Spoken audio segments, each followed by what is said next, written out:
just gonna make sure I'm mirrored so you guys can, so first of all, hands up class. Have any of you read Promethea?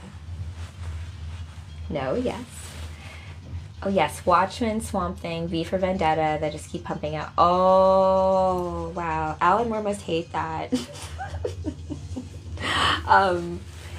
Him and Grant, oh my gosh, I have full body tingles when I said that. Grant Morrison also is another one who I think is very wizardy in nature. I think any one of you out there, though, if you create art, if you draw, if you write poems, if you fantasize in vivid 3D, you're kind of a magician already. So it's just about honing focus, right? And also just having it for something.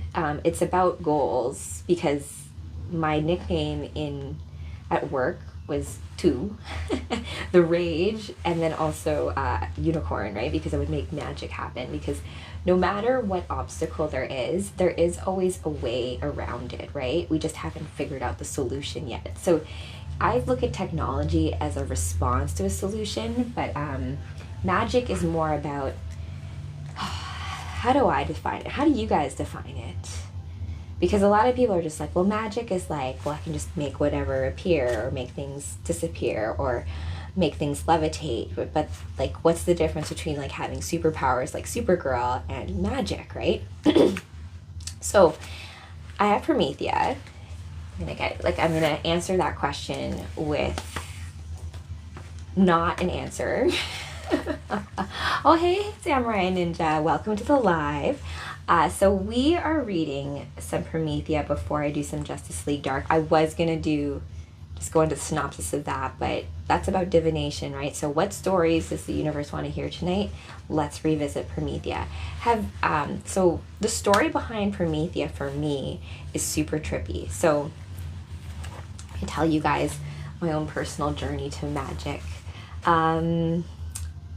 Where should I begin?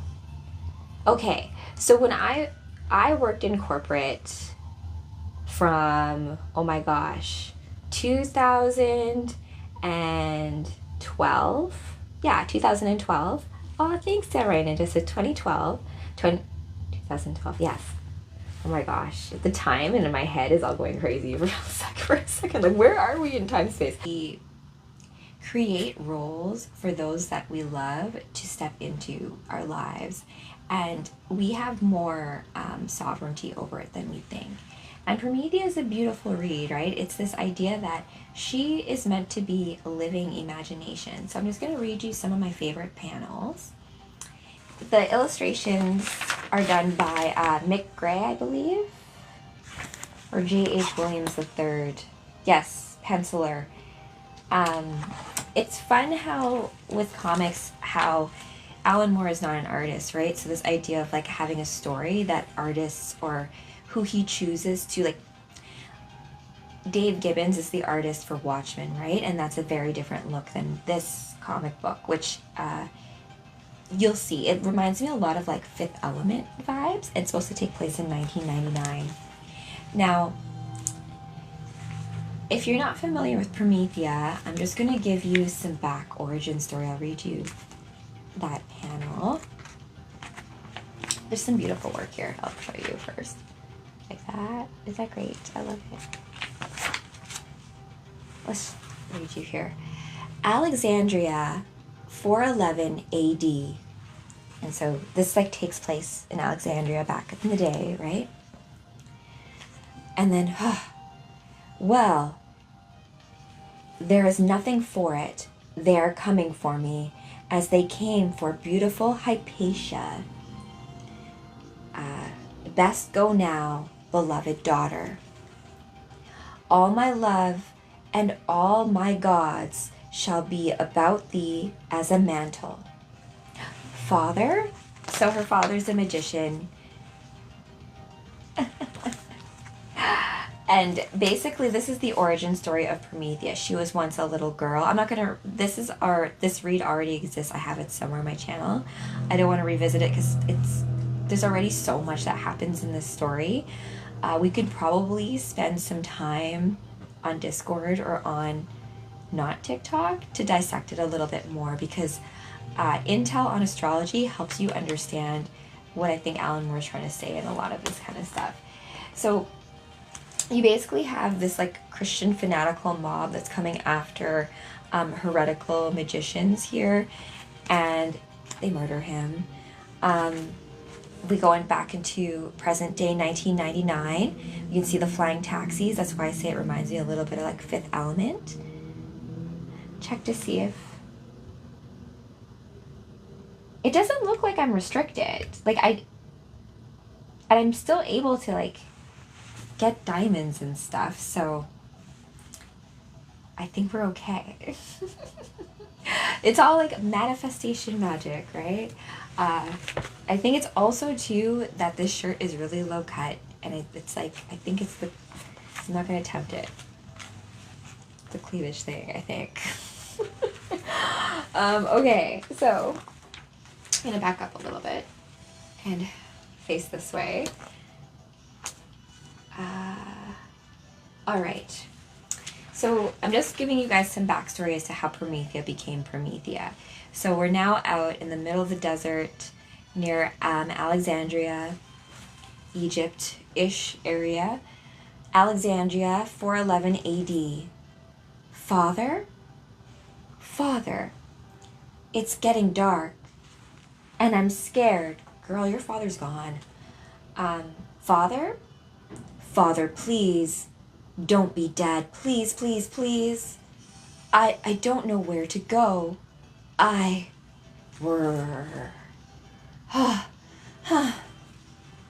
Daddy?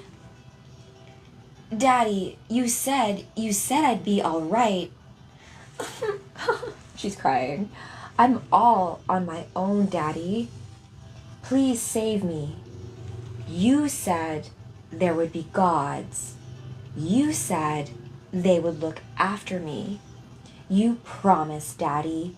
You promised.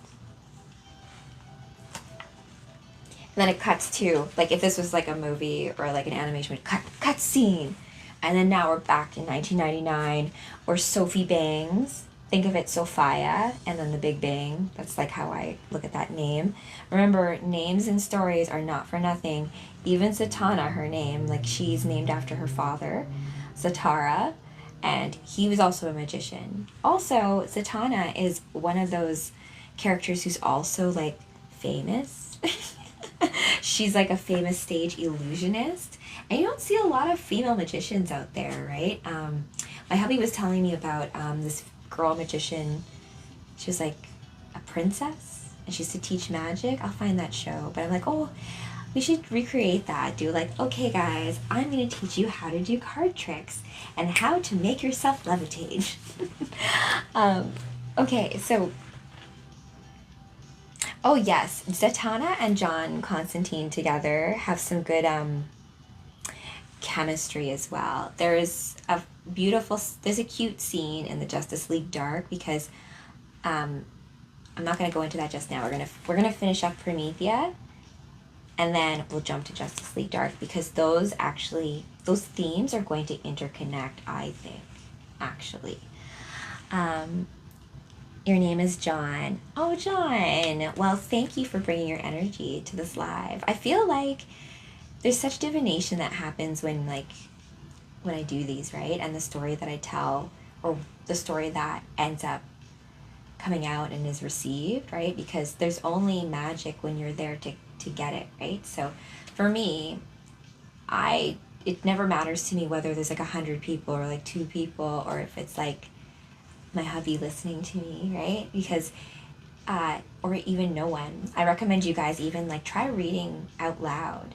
Get used to the sound of your voice. It is magical. Like I remember for me, like even listening to it on recording back then, because I wanted to be on the radio, right? Like radio DJ. That may still happen with my Renegade Pirate radio station, so stay tuned for that. Oh, good. I'm glad that John's a good name, though. I will do this. I'm glad that I've given you inspiration to do that, right? Because magic is real, right? I love Merlin. I love just the concept of like nature spirits, right? It's not something that is attuned to, like, I'll give you guys a quote from this movie that we watched where like the British were taking over New Zealand, right? And New Zealand has like the haka and like the warrior dance and like like I used to play rugby, so like I know like the All Blacks and stuff. So go Springboks though, because I'm half South African. But there in the movie, the British come and they're like, hey, we worship the God Almighty. These people, they just worship trees and twigs and stuff. And I was like, motherfucker, God is in the trees and twigs. That's not a differentiation between like the Almighty Creator and like what we are in, like you and I as being expressions and mirrors of the universe and creation, right? So I don't love mine. Oh, Invictus. I don't love mine. Oh, well, Invictus is as a that was a good movie actually, and this concept of sport and like I had a lot of fun playing rugby actually. Yeah, we're all part of it, right? Oops. Okay, so let's continue on. I'm gonna cut. Remember, little girl out in the desert. Her father has been killed by fanatics, religious fanatics, and now she's left alone. So she's calling out for help, and then Thoth and Hermes show up. So here we go. Don't be afraid. You are lost, but now you have been found. Now everything is well. Are you one of my father's gods, come to keep me safe? No, I am two of your father's gods. I am Thoth Hermes, and I cannot keep you safe, not in this present world.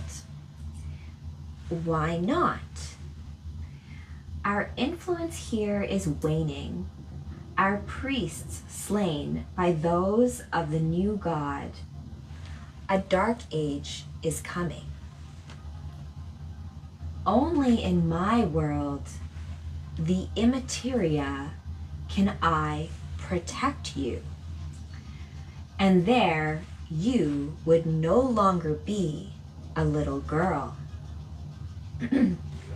You would instead be a story. Would I still be alive? Would I be able to come back and visit this world? Well, you would live eternally, as all stories do. As for coming back, well, sometimes if a story is very special, it can quite take some people over. We'll see. Come along. Is your world very far? No. It is always in the place where you are standing. Tell me, child, what is your name? Promethea. And then they're out. So that's how Promethea, you're telling us her a little bit, right? I got some tingles on it. So when I do the cosplay for Promethea, as I said, I'm like, am I going to break reality when I do that? See, Promethea was a real little girl who lived in 5th century Roman Egypt. Her father was a Hermetic scholar, sort of like a magician. A Christian mob killed him, not uncommon back then, but the gods intervened, taking his daughter into the world of myth and fiction, the immateria. Promethea became a living story, growing up in a realm that all dreams and stories come from. Let's see here. Sometimes she'd wander into the imagination of mortals. And so it says here, like, to be a host, let's say, or to be a conduit for Promethea, you simply have to do something artistic and like write about her, right? So Sophie Bangs, the latest iteration of Promethea, she does so by writing poetry. So it's like to transform, and I think that's a tell for all of us as well. Like when we talk about like activating to your superhero self, and like is it like tapping your heart chakra and being like, time to transform? Or I don't know, that wasn't very inspiring, but maybe it's about each of us figuring out what that invocation is. Like, invoke yourself, right? Let the lightning come, like the quickening, and like it's, yeah, I got some full body tingles reading that. So I'm just gonna jump ahead. There was a scene that I wanted to show you guys. Like the way that the Immateria is designed is very beautiful in terms of how fantastical it all looks. Also, the different versions of Promethea, their costuming are all different. I'll read you these guys, super trippy panels. Yeah. Oh God, it's different every time. So the Immateria, or like I like to call it the dreamscape, the land of the imagination, it always looks a little different every time because it's always like a river, constantly changing with everybody's thoughts and dreams and impressions. Oh God, it's different every time. Okay, I'm imagining this. I'm still sitting in the hospital and I'm imagining this. Well, that's debatable. Debatable? Why? It's practically what is this? Intractable? Oh my gosh. She's clearly sitting here imagining a hospital, yet she claims the complete reverse. I agree. It's more than intractable. It's unfalsifiable. Oh my gosh, Alan Moore, the words you use. You do this just to troll me. In fact, very near ineffable. So you've got these like weird, like gross harpy guys. They're clearly bad guys. They're trying to throw her off her track in the imagination world. Be careful of those things as well. What are you? We are the supreme beings of the cosmos. Rock. We can prove it. We have lovely numbers and we talk back to front. Do you have anything to trade? Trade? I don't remember. Is that why I came here? Yeah, of course it is. You must recall me. Made arrangements with your aunt. All the important, oh my gosh, balloons were truncated. Hurry up and decide. It's impecative. They're just using a bunch of fancy words, which I feel like is a tell for people who just try to like talk around you, like scam artists. Be careful of scam artists, even in imagination land. Verm, be gone. I'll not have handlerums in this place. Rack. Oh yes, I love this version of Promethea. Look at what a babe she is. Da-da-da. Yeah.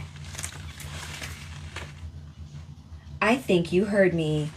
Leave or burn. Rack. Geez, what were they? Oh, the oh my gosh, I can't even say that. Pendledrums? Oh, they're just distractions. Gibberish. Fluttering thoughts to lead the mind astray. You have to be stern with them. I'm Margaret, and you must be Sophie. Oh, I love Margaret.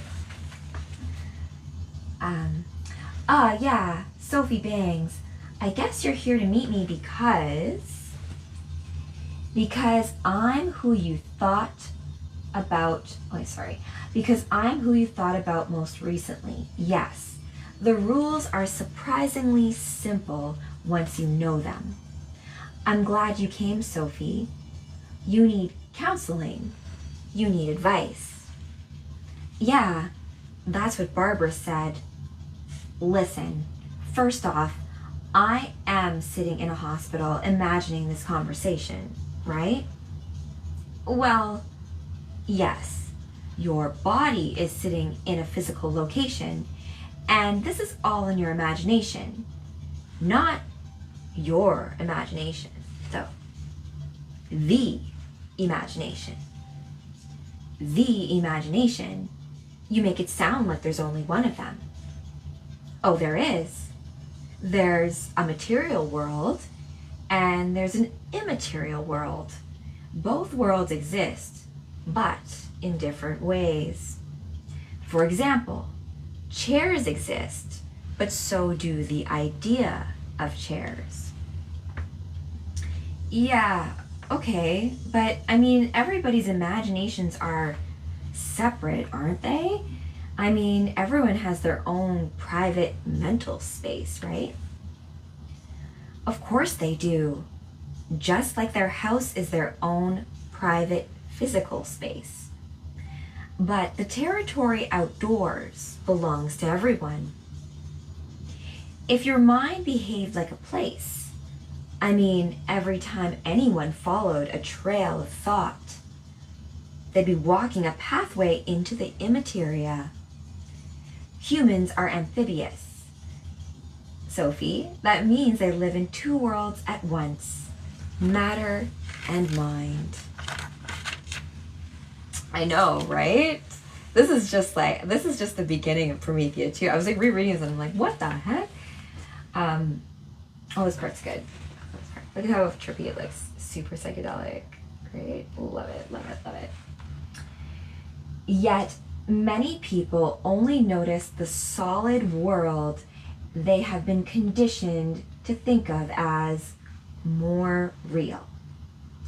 While all about them, diamond glaciers creak and star volcanoes thunder.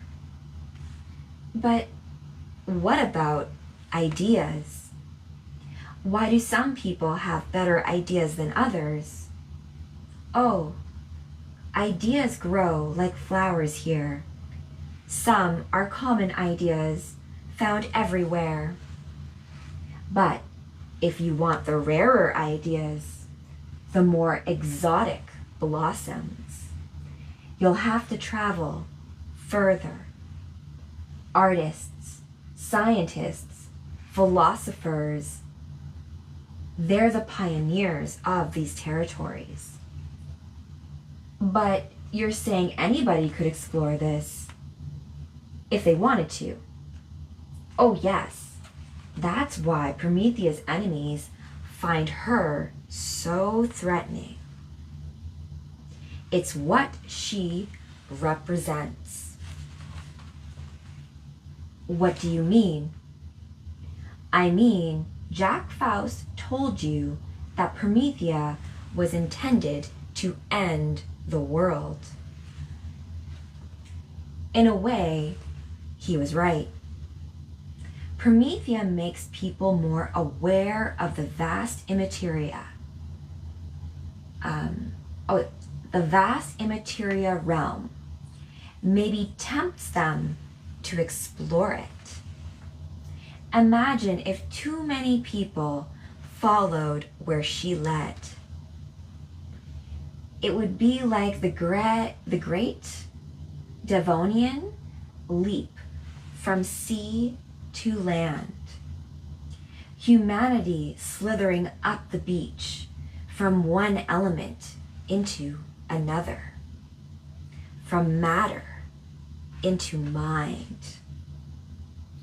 We have many names for this event.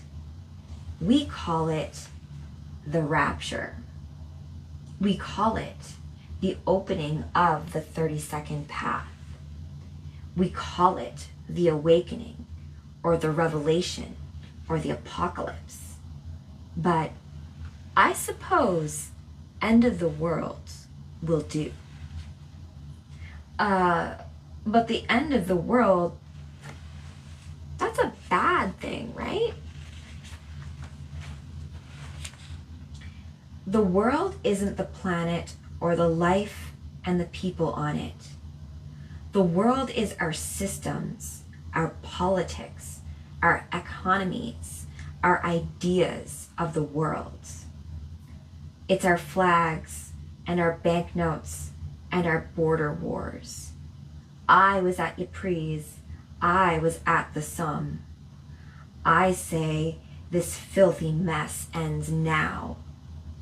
Jack Faust, He said that Promethea was her father's dying curse upon humanity. Curse? Promethea wasn't his curse on existence. She was his gift to it. Promethea is imagination. What other comfort did the poor boys who died here have? What else except, what is this? Mumford Owen's poems, or the Angel of the Mons, or Promethea? If you'd heard them, all those boys, there was nothing I could do. They were calling for their mother, and she cries. It's a really hard part to read. Please excuse me. It's silly, really. I was just a cartoonist. My only concerns were my art, my deadlines, and my paycheck. And then Promethea happened to me, and all of a sudden I felt responsible for the problems of the world and every avoidable disaster and plague. When the First World War erupted, it felt like a personal failure. But, I mean, wars just happen. How is that a failure on your part? Because Promethea is imagination, and because war, all war and conflict, is not but the failure of imagination. The four horsemen don't cause the apocalypse. After all, they've been riding for centuries, hanging above our heads. They merely symbolize what life on Earth is already like. They show us why we need an apocalypse. Mankind must imagine a way to rise above the perilous material situation that it has created. And that is why Promethea is necessary. So that's where I'm going to end it in terms of Promethea, because this is book 1. I have book 5's reading on my Cosplay Comic Books channel as a Moon Princess. So I will link these two readings together in the replay, because this lays out the framework as to like why everyone's after Promethea, because she's supposed to bring about the end of the world. But the end of the world is not necessarily anything to fear. If we think about even Ragnarok or cycles of time, where, you know, there is a fall, there is chaos for a bit, but that's like the necessary clearing for us to rise above and step into who you're supposed to be and what the new stage is, like to birth anew. Oh yeah, I agree with that. It is. And I mean, just like how time feels like it's, you know, speeding up, slowing down. In Promethea, they talk about the reason behind that is because of like the electromagnetic changes and like the solar flares and all of this stuff. Our ways of us interfacing with time is going to change very dramatically, right? Like, even like the concept of like daylight savings time, when you like turn your hours back an hour, like my dog Wolfie, he's still gonna want food time at the same time, right? It's just like, what do we conceive of as time versus timing of things, right? I like to look at it, my framework is, where do I have it? I have, bring this here. So I'm making movies. It's all just magic, movie magic, right? Learning about video editing has also told me like there's a lot that happens in the cut. And as you're watching the news, as you're watching anything that you allow into your own sacred consciousness, just take a moment and ask yourself if it deserves to be there, right? I see nothing wrong, of course, with giving things a chance. Like, it's like when you have a new book, and you're like, okay, I'm gonna give it a shot, right? And you start reading it. Or you watch a movie, right? You're like, I don't really know what this movie's about. The trailer says, and you start watching it. You don't have to finish it, you know? You can just be like, I don't want to like have more time put into this. Like, it's hurting my brain. I've had to do that with a few movies, but other movies surprise you, right? They seem like they're going to be one thing and there's something else. And if you don't give it that chance to just have the moment to be like, wait a minute, what does this actually mean? Then you never would have known, right? So You'll learn things you never knew, right? And you'll never know unless you never know that you don't know, right?